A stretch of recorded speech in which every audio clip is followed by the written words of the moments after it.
Hello everybody and welcome! My name is Ketchup. My name is Mustard. And this is week number 4 of the Injustice 2 Path to Pro presented by PS4, and we are down to our top 8 players of the week to find out who's going to take that 4th qualifying spot. We are indeed, and like we've said before, this is Injustice 2 Path to Pro, our first broadcast, but the 4th week in the tournament series. Now, to quickly break it down for those of you that might not be aware, this is how the tournament is going to work today. So this will be our top 8 of the event. These guys started playing yesterday. We're down to just our final 8. Best of 5 games, so first to 3. Single elimination, which means that once they lose their match, they are out of this week. And as it's an online tournament, competitive mode is, well, must be enabled by the players every single game. But that's not all. This is the prizing for today.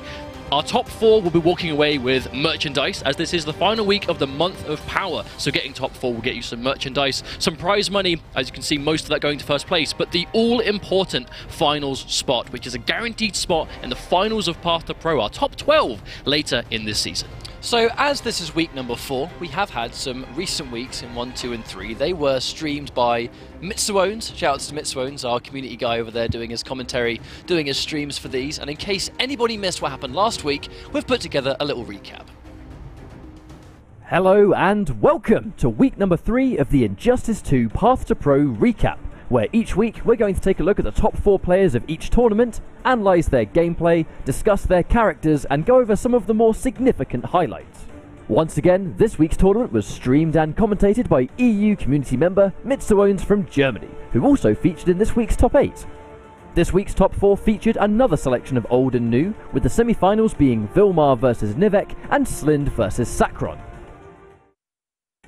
Vilmar and Nivek are both prominent Mortal Kombat players that have had their share of success in online tournaments.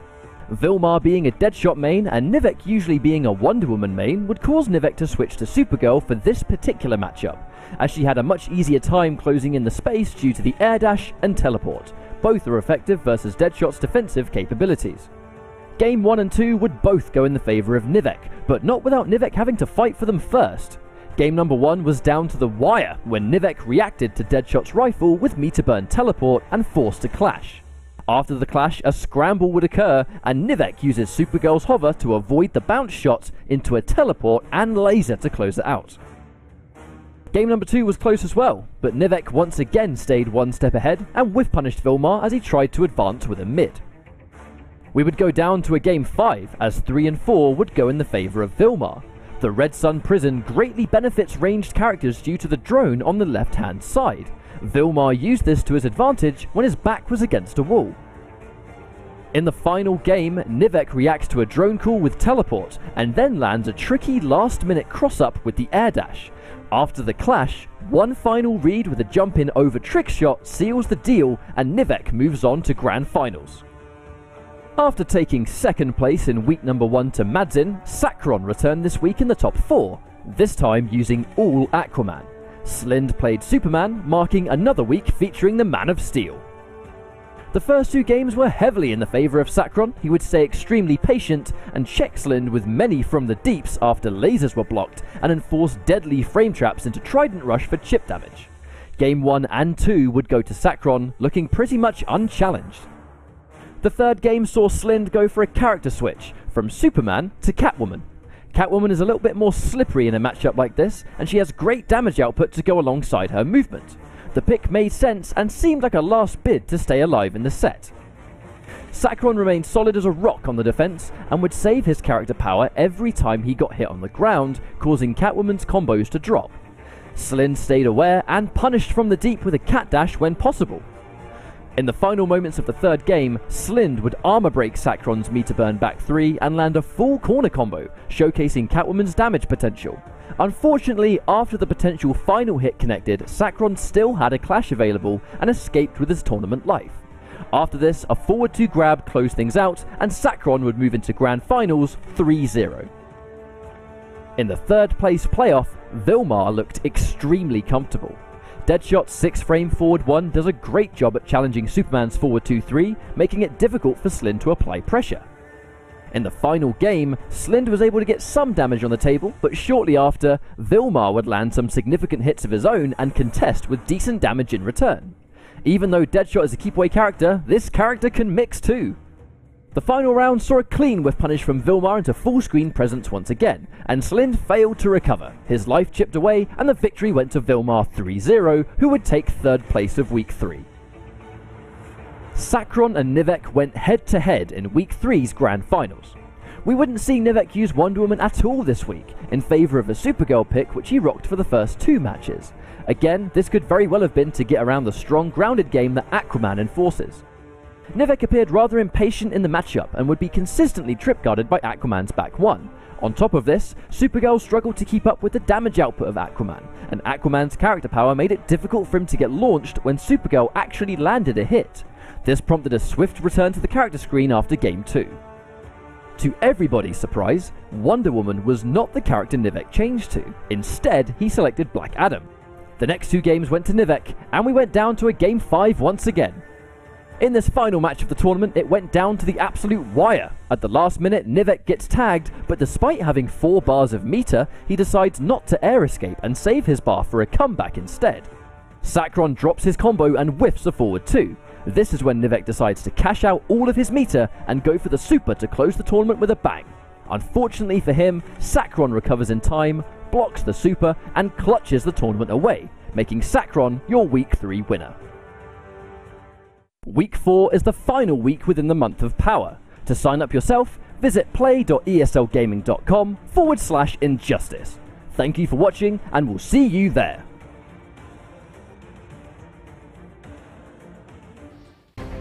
Welcome back, guys and girls. So as you can see, that was just the run back of Week 3, where Sakron was ultimately the winner, but Week 1 was taken by Madsen, and Week number 2 was taken by Vladdy. So 3 players already confirmed in our Path to Pro finals, but some of those returning names here today in today's bracket. But before we do that, just a quick rundown of the schedule for today so you guys know what to expect at home. We're going to be running through our top 8, then later on we'll be getting through to our semi-finals. Importantly, a 3rd place playoff will be occurring, so we know who's going to be getting that 3rd place as 3rd and 4th. The difference there is some prize money, so that's going to be really important for them. And obviously we have our all-important grand final later on. But speaking of bracket, this is where things get really interesting. We have a mixture of newer players and players that have been playing in previous weeks of Path to Pro. Vilmar is returning again.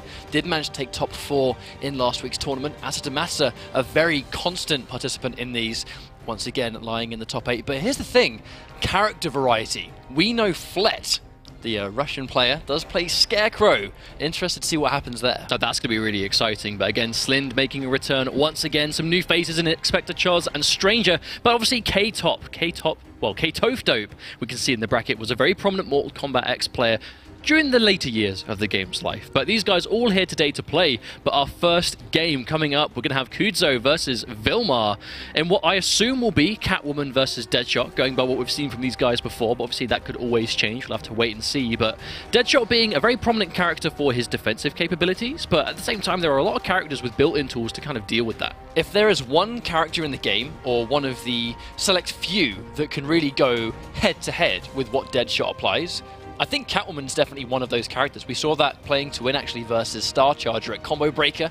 Fantastic matchup there, really showing us sort of some of the weaknesses I think Deadshot has. I know he's not a very popular character among some players because he's quite tricky to get in on defensively, but that's really the character's style. But if you are a character like Catwoman who has good mobility, good range to contest, good meterless damage as well, and good pressure to really challenge the singular wake-up that Deadshot has, I think it's a really good combination of tools. But a lot of the players that we have in this top 8, like K-Top, like Vilmar, these players throughout the end of Mortal Kombat X really started to actually make more of a name for themselves because they would enter the ESL Community Cups. Now the Community Cups, pretty much the players played them just for the love of playing the game, right? However, every single week we would see K-Top in there without fail. Vilmar would make the occasional top 4, and I really think it is that constant weekly online competition that has made these players as comfortable as they have been. You know, because so. Here they are. I think so, but I think it's going to come down to what matchup we actually see here, because Kewdzo can see here might be going with the Catwoman based on what we've seen beforehand. Like we've said, we might see some different things, but Catwoman definitely not a character that kind of, well, I mean, quote-unquote struggles with long-range characters. I think she's a bit of a meta breaker in the sense that she's very anti-zone. Not for reasons you might imagine, though. In Injustice 1, it was very much kind of cat dash. You'd use that for its armor just to kind of get through certain projectiles and get through.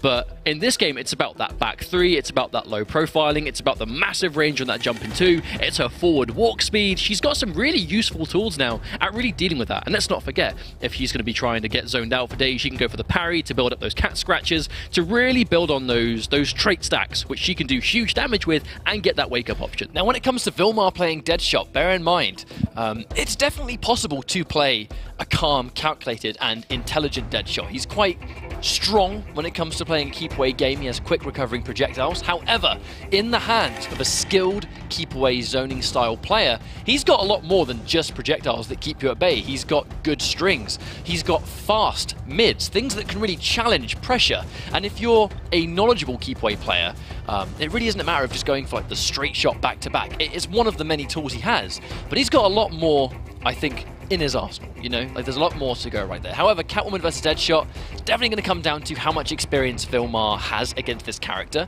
It's fair to assume that Kewdzo will know how to fight Deadshot, because it's a very popular character. Now, we were just talking about this potentially being a bit of a, not difficult matchup for Deadshot, but not a matchup Deadshot players, I think, really enjoy. Is that why Vilmar's gone Aquaman? It might be. I mean, surely it must be. Unless these guys have just played before. It could be he's just not personally comfortable in the Catwoman matchup. Aquaman, being a character that his trait can cause a lot of problems for characters that kind of have grounded stuns, because you can basically go for that aqua armor just to sort of slip out of those grounded combos. The question is, do we actually see it put to use? I mean, let's not forget, this is a 3 out of 5, so these guys have games to work with. If they want to swap between multiple characters, they can do so. But Vilmarin's going to bag that first bar and spend it straight away on that meter burn Trident Rush for that chip damage we know all too well. We're going to see a lot of that. That is very much a staple Aquaman strength, that Trident Rush, meter burn. A ton of chip damage, however. In Injustice 2, Aquaman has a lot of frame traps, and those frame traps will build sufficient bar for either combo damage or that meter burn Trident Rush. But either way, yeah, this is definitely Vilmar, I think, trying to really still apply that full screen game, but evidently, I just don't think he likes that Deadshot matchup at all. Oh, but speaking of matchup, that's going to be something that's going to be huge here. Is Aquaman's down 2, that uppercut with the Trident. Such a fast, amazing anti-air attack for just getting people out of the air. Massive damage potential if you get, you know, the right sort of bar, but the important thing is consistency. Her jump in, that whip, so good. That was a really nice forward block, actually. Going in for the sweep there, just to take a hard mix-up.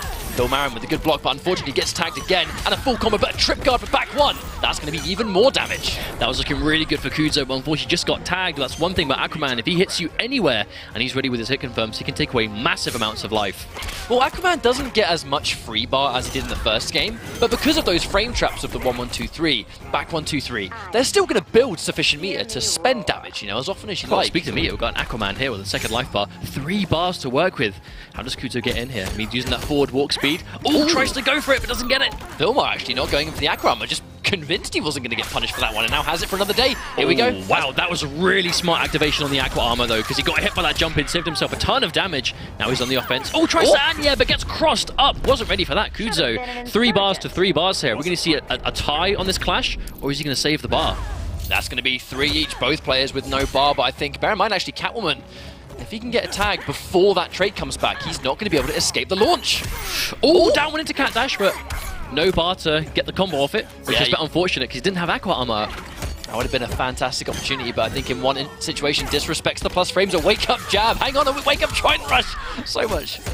Uh-oh, he's built the bar. Oh, no. Kewdzo, he can push block, but it's his last bar. Off the 2, down 1 into Trident Rush. There's the cheese at the end, just to guarantee that bit of life. Aquaman, so powerful when your opponent doesn't have meter to get you off them like that. I think the down 1 Trident Rush at the end, though, was actually quite smart because, I mean, we all saw the fact that there was no push block on the end there. So Kewdzo was clearly... Why other reason would he save that bar of meter? He's going to save it because he wants to try and down 1 into Cat Dash, probably. Down 1 Cat Dash meter burn would have been a full combo, would have been the game. And I think Vilmarin just ready for that one. Here we go. Going straight back into our next game. Aquaman pick, Vilmar. I think, you know, Aquaman definitely not the most complicated character to play, but at this high level, you sort of need to be ready for the character pick. And Vilmar, I think, definitely been practicing as Aquaman, you could say. Absolutely, but that was quite a good game. I mean, definitely could have gone either way. I think it kind of just depends on how you manage that trait, because Aquaman's trait is something you really have to play around. But let's not forget, it's not a get-out-of-jail-free card under all circumstances. It does have quite a hefty cooldown to it. So if you can catch him when he doesn't have it, you can do yourself a lot of favors, but it's just a question of catching him without it. Oh, goes into the Trident Rush. That was his only bar, though, so if we can launch him now without that overhead... Oh, no, I can say that. Already has the corner, baits the wake-up. Doesn't have the bar to get massive damage, though. Now, normally Catwoman actually has a really strong anti-air, but against that jump 3 from Aquaman, Not as easy, but there we go. There's the cross-up. That's the setup we saw in game 1. Unfortunately, drops the combo, but the down to Antia is going to recover quite nicely. But another combo drop. Vilmar is going to punish that with a round. But now he drops it himself. Lots of drops in this round. Yeah, Kewdzo giving a bit of a lifeline here, but just sneaks in that down one, and Trident Rush follows. That's all he needs. A little bit of a shaky start to game 2, though. I think Kewdzo looking, don't want to say uncomfortable, but I think these combo drops are seriously, they add up. I mean, the round was already over twice. Uh-oh. There's that. You just got to be so careful. If you leave the space for a down one from Aquaman, that Trident Rush is going to follow, and if he's got the bar to meter burn it, that's chip damage. On hit, that's just ridiculous pressure. Bear in mind as well, if Catwoman's going to be forced to push block the Trident Rush, which we might see, no, saving the bar. I think it's because Catwoman, when she spends bar, she can hit really hard, right? Probably going to have to clash this one. No, the back three, unclashable. Really good. Just knowledge of getting the life down there. Spencer's bar. There's the clash. Now, this could be interesting because Kewdzo's guaranteed a ton of life back, but once this is gone, it's gone. So if Vilmar hits anything from now on, he can do maximum Aquaman damage. Oh no. That Trident toss. Oh no, back to back. The active hitbox on that Trident toss is absolutely massive. Very easy to stand up into it by accident. It kind of just commands patience from you, right? When you're trying to get in, because you're worrying about from the deep or the Trident toss. Catches him and has the bar just built enough. AirTech gets the AirTech just out of the way, but Vilmar is ready to punish him on landing. Is not going to get away with that at all. It's funny that you should mention patience, right? Because Vilmar actually is quite a historically patient player. He actually played Mortal Kombat X. This guy was a very sort of defensive player, and I think watching him transition to Deadshot, who is fundamentally a defensive character, and then on the flip side clearly has a pocket Aquaman for matchups that his main isn't as advantageous in. You know, that's why we've seen this Aquaman picked, because he mustn't enjoy the Catwoman match at all. So the Aquaman is an answer for that, but we're seeing it put to good use. 2 straight games. I think it really enforces how important it is to have backup characters in the game. Fighters approaching Arkham Asylum. Well, I guess that kind of comes down to the similarities. I'm not going to go as far as to say that Aquaman and Deadshot are identical or similar characters in a sense, but if you really like playing that slow, patient game, especially in the neutral, then you can kind of just sit there and be ready for it. But at the moment, Vilmar a comfortable 2-0 up at the moment. Bags the first hit again, spends the bar straight away to extend the damage, and that's a nice 350 point damage there, and a nice life lead to sit on. Oh, nice anti-air. Yeah, finally gets the anti-air right there. Normally ate those jump threes, but not in this game. Oh, wow. The cross up. There's the cheeky stuff coming out from Kewdzo. Was his only bar, but gets the hard knockdown into jumping. Good block from Vilmar, but you can see just how much bar Kewdzo is building on this offense. Oh, wow. Raw down 2. Doesn't get the back 3 follow-up, though. There's the plus frames. Good patience. Oh, but gets tagged. I think even though he was actually able to block, because he blocked the back 1, 2, 3, was still forced to take the plus 2. However, it doesn't seem too much of an issue right now. Look at the meter. Both players with absolutely nothing but traits good to go. So Kewdzo, he's going to have to hit him more than once if he wants to guarantee something. Oh!